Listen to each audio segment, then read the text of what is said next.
అందం, ఆరోగ్యం, ఆత్మవిశ్వాసం అనూస్తో సాధ్యం. ట్రాన్స్ఫర్మేషన్ సర్వీసెస్ పైన ఫ్లాట్ 50% డిస్కౌంట్. అనూస్ సిన్స్ 1982. నమస్తే రమగారు. నమస్తే జయ. రమగారు, సప్త శనివారాల వ్రతం బహుశా ఇదివరకు కూడా ఉండుంటుంది, ఎప్పటి నుంచో ఉండుంటుంది. శనివారాల వ్రతం అంటే మనం వెంకటేశ్వర స్వామికే చేస్తాము, కానీ ఈ మధ్య బాగా ట్రెండింగ్లోకి వచ్చిందండి. ఈ వ్రతం అసలు ఎవరు చేసుకోవాలి, ఎవరైనా చేసుకోవచ్చా, దీనికి సంబంధించిన నియమాలు ఏంటి, మీకు తెలుసా, మీకు ఎప్పటి నుంచి తెలుసు? ఎన్ని ప్రశ్నలు చూడండి.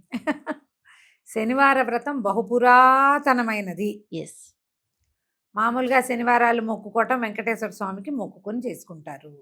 వివాహం కాకపోయినా, సంతానం కాకపోయినా, ఇల్లు దొరకపోయినా, అంటే ఇల్లు కట్టుకునేందుకు సరిపడా అవకాశాలు కుదరకపోయినా, పిల్లలు సెటిల్ అవ్వకపోయినా, చిత్తశాంతి మనశ్శాంతి లేకపోయినా, ఏవైనా తరచుగా ప్రమాదాలకి వాటికి లోనవుతున్నా, జాతకంలో ఫలానా శని దోషాలు అవి ఉన్నాయని చెప్పినా, ఈ అర్ధాష్టమ శని, ఏలినాటి శని లాంటి సమస్యలు సాడే సాతి అని చెప్తారు జాతకాల్లో.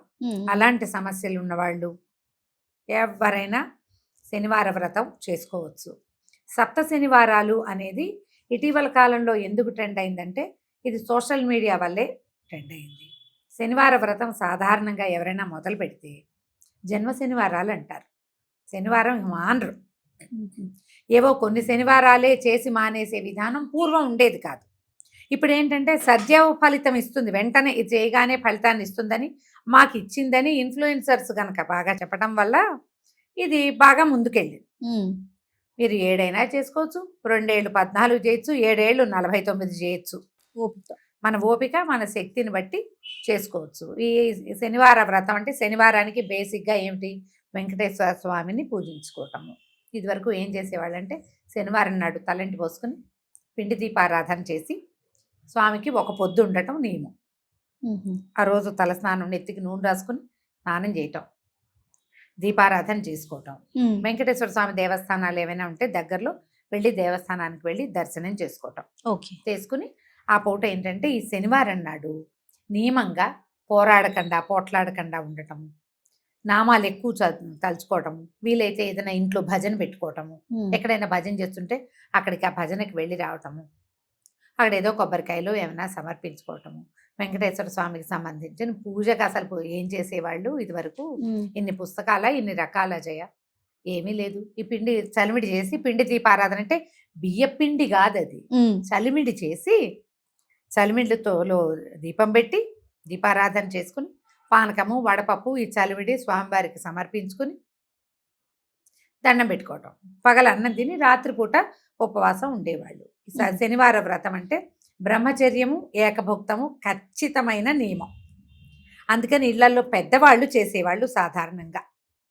పూర్వం అలాగే కనపడేది. ఇప్పుడు ఏమైంది, క్రమంగా ఇళ్ళ అందరూ చేసుకోవటము, ప్రతి వాళ్ళు చేయటము. ఇన్ఫ్లుయెన్సర్స్ చెప్పారు కదా ఈ 7 శనివారాలు చేశాము అని. మామూలుగా మనకి పూజ అంటే మన ఇంట్లో ఒక దేవతార్చన, ఒక విధానం ఉంది, ఒక మండపం ఉంది, ఒక షెల్ఫో ఒక మందిరమో ఉంది, ఆడ వెంకటేశ్వర స్వామి ఉన్నారనుకో, అప్పుడు దీపం పెట్టుకోవటము పూజ. ఇప్పుడు ఏం చేశారు, దీనికి కలశాలు పెట్టడం, ప్రతి వారము కలశం పెట్టడము, కలశం లేనిదే పూజ లేదని, కలశం పెట్టాల్సిందేని, దీపాలేమో 7 దీపాలు పెట్టాలని, 9 పెట్టాలని, 16 పెట్టాలని, 100 రకాలు వచ్చేసరికల్లా ఏది కరెక్టో తెలియని ఒక డైలమాలో పడుతున్నారు. 7 శనివారాలు అని చెప్పారు కాబట్టి 7 దీపాలు పెట్టాలన్నది కూడా ఒకటి కనపడుతుంది. ఆ దీపానికి పసుపు రాయాలి, బొట్టెట్టాలి, కుంకం పెట్టాలి, వాటి నిండా పువ్వులు పోయాలి, అలంకరించి ఫోటోలు తీయాలి. ఈ గోల ఎక్కువైపోయింది. నేను ఈ గోలలు సమర్థించనమ్మా. పూజ ఫోటో తీయటానికి కాదు, ముఖ్యంగా చెప్తున్నాను నేను.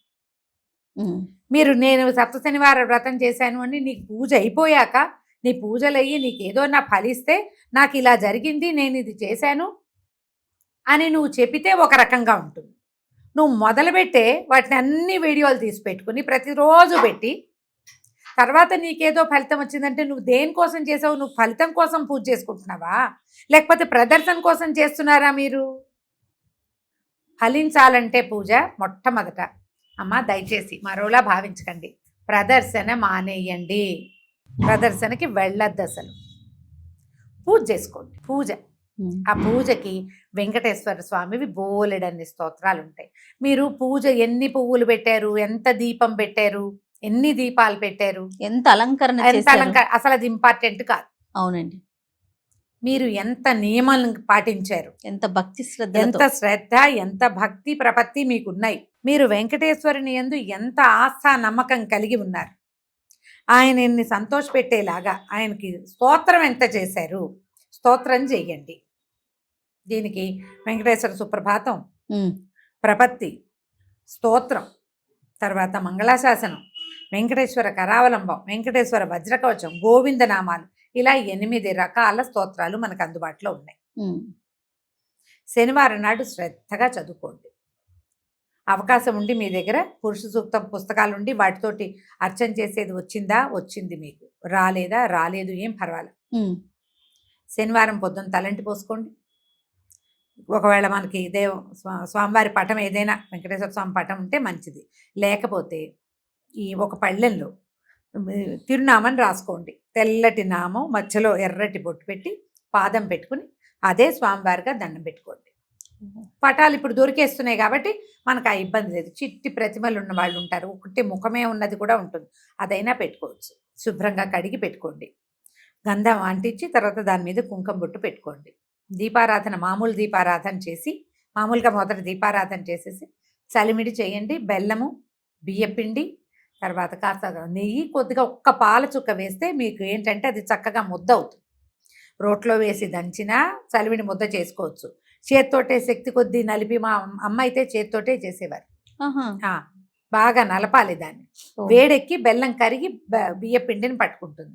మిక్సీలో కూడా వేసుకోవచ్చు. వెసులుబాటు. మీకు 7 దీపాలు పెట్టుకోవాలనే ఆసక్తిగా ఉంటే పెట్టుకోండమ్మా. కాకపోతే ఇందులో ఒక నియమం ఏంటంటే, ఈ దీపాలు పెట్టరేమా మనం, ఈ దీపం కొండెక్కాక అది ప్రసాదంగా తీసుకోవాలి. దీని నిండా పువ్వులు పోసి, పసుపులు పెట్టి, బొట్లు పెట్టి, కుంకాలు పెడితే దాన్ని ఎట్లా ప్రసాదంగా స్వీకరిస్తాం మనం? కాబట్టి దీపానికి బొట్టు పెట్టాలన్న నియమం లేదు, అక్కర్లేదు. మీరు చలివిడితోటి గుండ్రంగా చేశారా, ఒక దాంట్లో ఇట్లా చెయ్యేసి నొక్కితే గుంట పడుతుంది. అవును. ఆవు నేతిలో ముంచిన బొత్తిని అందులో వేయాలి. ఈ దీపాన్ని ఒక పళ్ళెంలో పెడతారు కదా, ఆ పళ్ళెనికి పసుపు రాసి బొట్టు పెట్టుకోండి. పసుపు రాసి బొట్టు పెడితే సరిపోతుంది.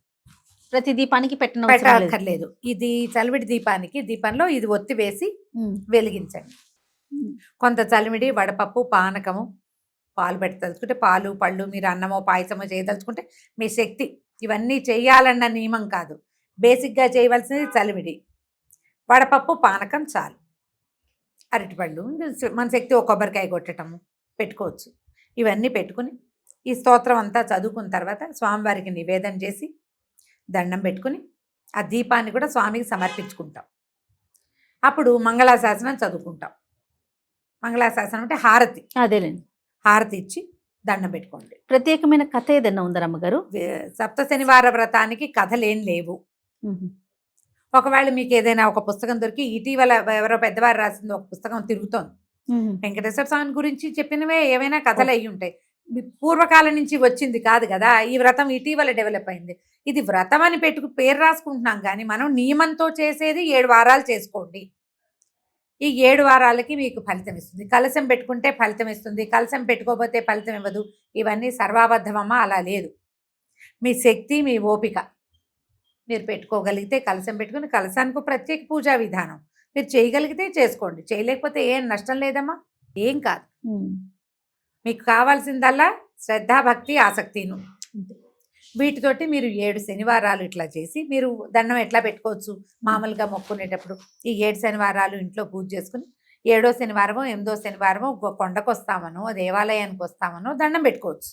లేదా పక్కనే ఉన్న సమీపంలో ఎక్కడో దేవాలయం ఉంది, అక్కడికి వెళ్తాం. చిన్న తిరుపతి వెళ్ళొచ్చు, పెద్ద తిరుపతి వెళ్ళొచ్చు. మనకి ఇక్కడ హైదరాబాద్లో అయితే రత్నాలయం అని, ఇంకో ఆలయం అని, బోల్డని వెంకటేశ్వర స్వామి దేవస్థానాలు ఉన్నాయి. శ్రీనగర్ కాలనీలో వెంకటేశ్వర స్వామి ఉన్నాడు, ఎస్ఆర్ నగర్లో వెంకటేశ్వర స్వామి ఉన్నాడు. ఎక్కడ అవకాశం ఉంటే అక్కడ దర్శనం చేసుకోవచ్చు.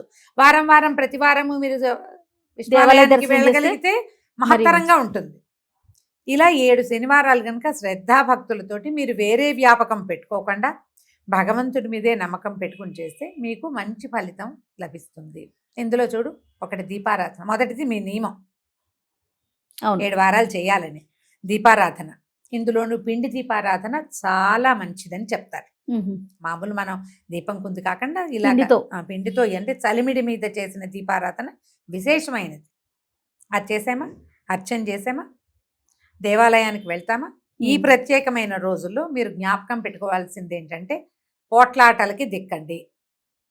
ఈ వ్రతానికి ఒక్క నియమం, అలా గోవిందనామాలు రోజంతా గోవిందా గోవిందా అనుకుంటుంటే మంచిది. ఉమ్. మీ సమస్యలకి ఒక సమాధానము, ఒక సోలేసి, ఒక ప్రశాంతత మనకు లభిస్తాయి. ఇలా చేసి చూడండి. మీరు అవేవో చేస్తాం, బ్రహ్మాండం పగలదీసి భక్తిగా చేస్తాం, చేయండి. కానీ అదే చేయాలన్న ధోరణికి వెళ్ళద్దు. వాళ్ళు ఎవరో చేసిందే చేయక్కర్లా, మీకు చేతొచ్చింది చేసిన వెంకటేశ్వర స్వామి ఎట్లాంటి వాడంటేనమ్మా, కొంగు బంగారం కదా రమ్మగారు. మామూలు వాడు కాదు ఆయన. బంగారు కమలాలతో అర్చించే తొండమాన్ చక్రవర్తి ఉంటే మట్టితో పూజ చేసిన వాడి ఇంటికి వెళ్ళి వచ్చాడు ఆయన. మట్టి పువ్వులతో పూజ చేశాడు, మట్టితో తులసి దళాలు చేసి, తామర తూడుతో కూర చేసి పెట్టిన వాళ్ళ ఇంటికి నడిచి వెళ్ళాడు స్వామి కొండ దిగి. అలాంటి వాడు. నీ భక్తే కావాలి ఆయనకి. నువ్వు అవును. చూపించే ఈ ప్రదర్శన వేషం ఉందే, అది నువ్వు ఉంచుకుంటావు, నువ్వు చూపిస్తావు ప్రపంచానికి. ఆయన ఏం చూస్తాడు? నీ లోపలిది చూస్తాడు. లోపల పెట్టుకోండి, ఈ ప్రదర్శనలు మానేయండి. హాయిగా ధైర్యంగా పూజించుకోండి స్వామిని. తప్పకుండా రమ్మగారు. ఇది అంటే ఆనవాయితీగా వస్తేనే చేసుకోవాలా, హ్మ్. ఎట్లా రమ్మగారు? ఆనవాయితీ రావాల్సిన అవసరం లేదు, ఆహా. మనం చేసుకోవచ్చు. ఓకే. కొన్ని శనివారాలు అని పెట్టుకుని ఒక సంవత్సరం అంతా కూడా చేసుకోవచ్చు. అంటే వ్రతం అనగానే కొన్ని నియమాలు ఉంటాయి ఉంటాయి కదా. సాధారణంగా కాదు, కదా. ఇది వ్రతం అని పేరు చెప్తున్నారు కానీ ఇది కాదంటారు. ముందు కాలం నాటిది కాదు. అదేలేండి. శనివార నియమం ముందు కాలం నుంచి వచ్చింది. ఉమ్. ఇవి పిండి దీపారాధన ముందు చాలా కాలంగా మనకి 3-4 తరాల ముందు వాళ్ళు కూడా చేసుకున్నారు. ఇలా 7 వారాలే చేసుకోవటం అనేది ఇటీవల డెవలప్ అయింది. ఉమ్. 7 కొండలు కాబట్టి ఆ 7 ఆయనకి ప్రీతిపాత్రమని, 7 చేస్తే బాగుంటుందని పెద్దవారు ఎవరో మొదలు పెట్టుంటారు, అవును. అందరూ చేసుకుంటున్నారు. మీరు కూడా చేసుకోండి. నేను చెప్పే కదా, 2 ఏళ్ళు 14 చేయొచ్చు, 7 ఏళ్ళు 49 చేయొచ్చు. ఒక ఏడాది అంతా పెట్టుకోండి. ఒక శనివారం ఆడవాళ్ళకి ఏదైనా ఇబ్బంది వస్తుంది, కుదరదు, దండం పెట్టుకోండి, ఏం కాదు. ఉమ్. వినాలి ఇందులో కూడా. 7 శనివారాలు పెట్టుకున్నాం, మన పీరియడ్ అటు ఇటు వచ్చి ఆ శనివారం రోజే వస్తుంది. మళ్ళీ మొదలు పెట్టాలా అని అడిగారమ్మా, 15 మంది అయినా అడిగారు జయ నన్ను. ఉమ్. మేము 7 శనివారాలు వ్రతం చేసుకుంటున్నామమ్మా, 5వ వారం అయిన తర్వాత శనివారం నాడు అనుకోకుండా ఇబ్బంది వచ్చింది, అశౌచం వచ్చింది, మీకే జ్వరం వచ్చింది, పిల్లాడికి ఏదో అనారోగ్యం, హాస్పిటలైజ్ అయ్యారు, మానేశారు. మానేస్తే అమ్మ నెత్తెండి చేయడానికి భగవంతుడు మన శత్రువు, మన పగవాడు కాదమ్మా, మన కన్న తండ్రి. అవును. మన తప్పులు కడుపులో పెట్టుకోడు, ఆయన పెట్టుకుంటాడు కదా. ఈ పీరియడ్ వస్తే ఆ ఒక రోజు మానేస్తే మరుసటి వారం చేసుకోవచ్చు. ఆడవాళ్ళు చేసేటప్పుడు ఈ ఇబ్బంది వస్తుంది. మళ్ళీ మొదలు పెట్టాలి ఎవరైనా చెప్తే ఈ వీడియో చూపించండి అమ్మా, ఏం పర్వాలేదు, ఏం పర్వాలేదు, ఈజీగా చేసుకోండి. ఏదైనా ఇప్పుడు వెంకటేశ్వర స్తోత్రాలు ఉన్నాయా, వీటిలలో నేను చెప్పిన లిస్టులో వెంకటేశ్వర వజ్ర కవచం చాలా చిన్నది, అది నేర్చుకోండి. రోజువారీ కూడా చేసుకోండి, అది ఎక్కువ సార్లు చేయండి, మంచి ఫలితం లభిస్తుంది. ముడుపు కట్టడం లాంటివి ఏమైనా చేస్తారా రమ్మగారు? దీనికి చేయరు. మీకు మీ ఇళ్లలో పద్ధతి ప్రకారం చేసుకుంటాం. 7 లేదా మొదటి వారం ముడుపు కట్టి 7 వారాలు అయ్యాక 8వ వారం మేము కొండకు వస్తామంటే, ఇదివరకట్లాగా కొండకి సులువుగా వెళ్ళిపోయే మార్గాలు లేవు. ఇప్పుడు అవన్నీ టికెట్లు అవన్నీ ముందు ప్రిపేర్ అవ్వాలి కదా. అవునవును. అవకాశాన్ని బట్టి చేయండి. మీరు ముడుపు కట్టుకుంటే 8వ వారం దగ్గరున్న వెంకటేశ్వర స్వామి గుళ్ళో అప్పచెప్పేయాలి, ముడుపు కట్టకపోయినా పర్వాలేదు. ఓకే, చాలా డౌట్లన్నీ తీరిపోయినట్టు. ఆల్మోస్ట్ అన్ని అయిపోయినాయి రమ్మగారు. ఏదైనా ఉంటే ఇంకొక వీడియో చేస్తాను మళ్ళీ కూడా. అలాగే, నమస్తే. నమస్తే జయ.